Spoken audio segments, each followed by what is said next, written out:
Friends, from the morning we have been a part of an excellent journey from wonderful speakers to wonderful music. And it's really nice to be here to share the platform with all of you.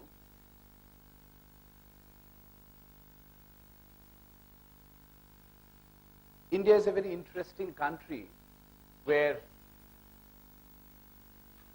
the moment we think of the huge non-formally educated population in the rural places, we can maximum think of them as possible laborers or maybe in agriculture.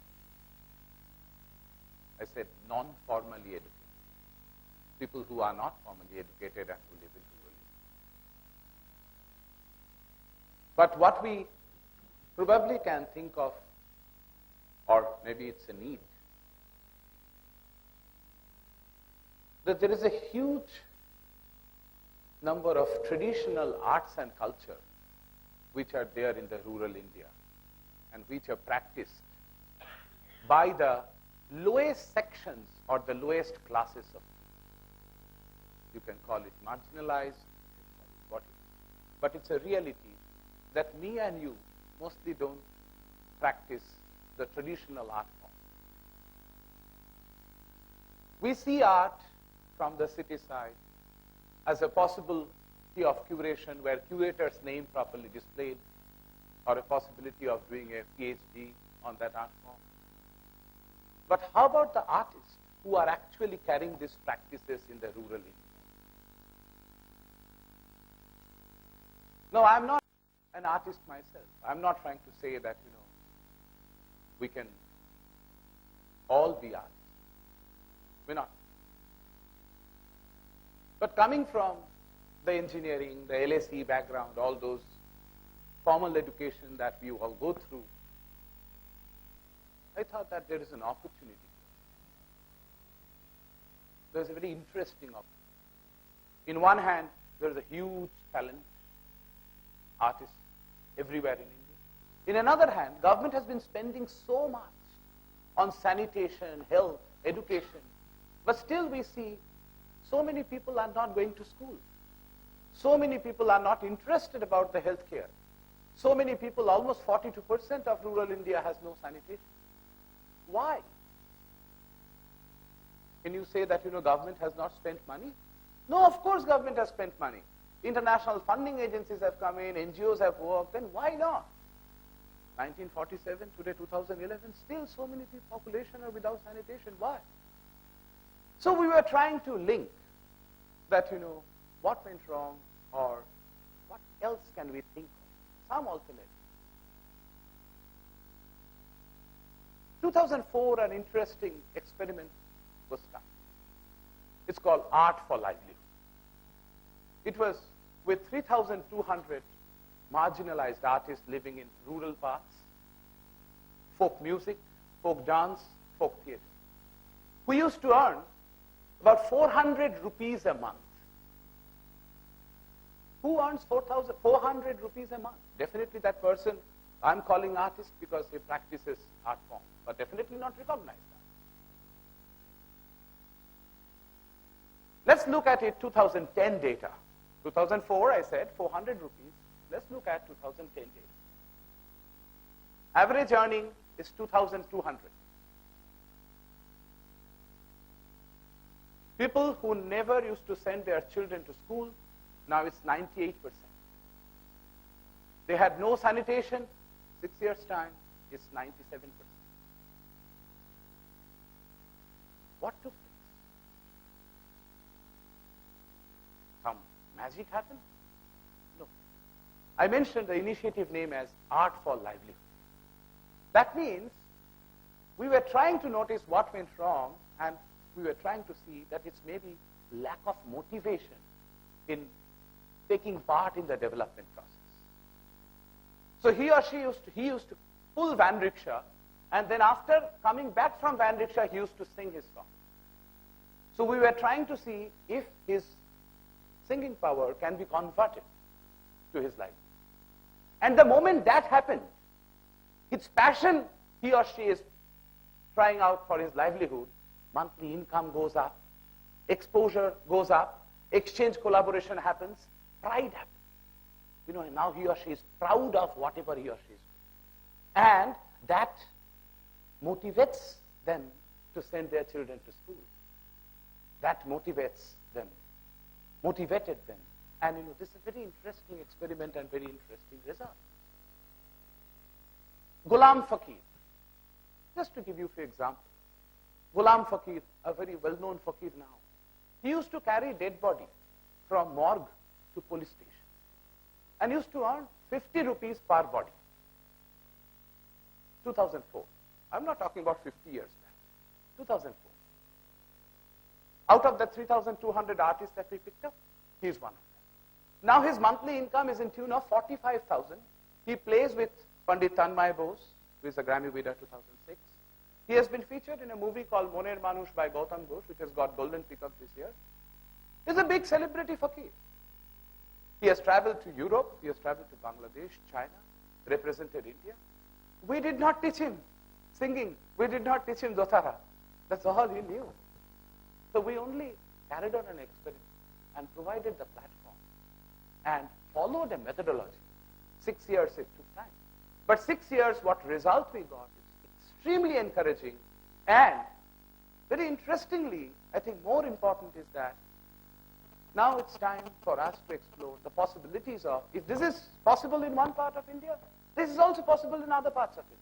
Whether it's Rajasthan, whether it's Bihar, whether it's Gujarat, everywhere, there will be huge number of local traditional art forms and people practice on their own. So you don't need to separately tell them to practice. They do.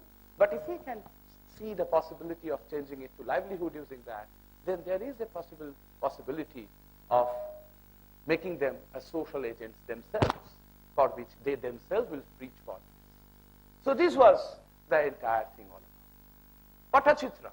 There is another visual art form which is in Bengal. It's in Medinipur district in Bengal, where there were only 14 artists in 2004. Now there are 311. That means people are coming in, even amongst them. Not from people from Calcutta, from Medinipur itself. Average age of Baul Fakiri was 67, 2004. Now average age is 43.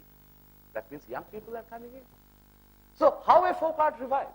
When young people come in, not only as participants, but also as audience. How do you bring the new audience? Obviously, we have to cater to the new market. That means there has to be a marketing strategy for it. We can't tell everybody you have to listen to the traditional folk art form, it's very good. No, it has to be cool music, then only people will come in. Period. We have to know how to compete with it without tempering the art form. That's very important. So if we can convince the traditional artist that actually without tempering is your marketing thing, and the moment you temper, you lose originality, the world is not interested about it. At the same time, we can't keep on doing 3 hours of program when people have 15 minutes. So the shortening up and putting it through. So all these things were done, and very interestingly, this Pattachitra artist, they use natural colors. And the use of natural color is actually, the world is a market. Everybody is sitting there to recognize it. And who called them? Goa, Kala Academy Goa was the first institute to call them, to know that in their campus, is there any tree or flower which can produce natural color? This is so brilliant that it is not only recognized, but also new students want to know. So it's the individual director whoever has called. That was very nice. And for these people, when they travel to Goa, not they're only going there to sell, but they're going there as teachers. Language, not a barrier, because after all, they will be showing how to. So, this is an entire new arena that opens up. Think of the pride that, previously media used to report only 2, in 2004, 2 about the folk artists in a year, 2 artists. Now it's 13, 17. Now why media suddenly takes up? Because socially it's relevant. And it's a big help. Because your local community, you were always being seen as a beggars or, marginalized people doing nothing, wasting time. And now you are seen as, oh, you are going out, performing everywhere. Media is supporting, so your face comes up. It's a big, big recognition that takes place. And that makes a huge, huge difference. And very interestingly, not only when this experiment goes on, individual, everybody wants to know, Bihar, government of Bihar is interested taking this model for economic empowerment of women. They have identified 1,200 women, and they said, we want to try this out with the 1,200 women. That's a very positive step. Goa, government of Goa is interested about rebranding their tourism. See, after Scarlet Death, Goa must have received probably not that enough tourism, but we can understand that, they are thinking that, if we can develop the local cultures of Goa, which has almost died, in that case, it will also help us seeing from our own business, because Goa's business is tourism. So, if the new tourism comes up, that means economically there has been a lot of possibility, not only from the providing livelihood, but also from the state's point of view in the different positioning of it. UNESCO has been another very interesting part. 2010, in the Kenya meet in November, UNESCO Director General Irina Bokova has actually mentioned in her main speech, which is now there in the website also, that culture should be seen as a tool for addressing Millennium Development Goal 1, that means poverty, addressing poverty. Secondly, MDG 3, which is empowerment of women, and 8 means global cooperation.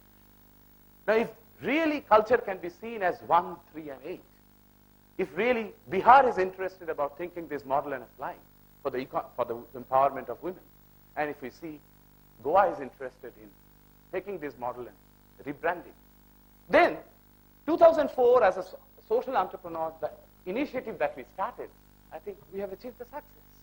Because that's all. That was the seed. And now it's the business which can come. And here, it's not possible for an organization like ours to do it everywhere in the world. No. It's not possible for us to know everywhere that, we know all the languages, all the culture. Here is a huge possibility for the social entrepreneurs of each and every area to come forward, to take this as a possible area where they can do their entrepreneurship, make business out of it. And within that business, create a value you can actually contribute hugely to the nation development. Because together, if we can address the lowest 1% for the people, address the problem for the lowest 1% of the people, our contribution actually is huge. Because that's the group of people that no planner is able to reach them because of the lack of motivation or the lack of participation. If we can address that, then India's growth not only increases by 1%, it actually multiplies. Because the lowest 3-4% is the issue for all of us. If we can do that, then probably our faster growth will be much more faster. And of course, as an entrepreneur, you become happy that it's not only voluntary that you have done. End of the day, we got recognized by UNESCO as their global advisor. That also helps us going, because recognitions matter. Business matter. At the end of the day, I have a 65-member team. I have to run it. So I think culture as a livelihood and linking that to culture as development, if it can provide this. So when TEDx invited me here, I thought it's a great opportunity to share this, because maybe tomorrow's pass-outs and today students will be the part of this initiative. It's a movement. It can apply not only in India, it can apply in any part of the world wherever there is a strong traditional art and culture. And this can change the world. We don't need to see all houses look the same. Of course not. When we come to Ahmedabad, we want to have the lunch that we had here. We don't want sandwiches. So that's the cultural heritage of the place. And we are so good at it. And this is a true model of alternative economy. Thank you very much.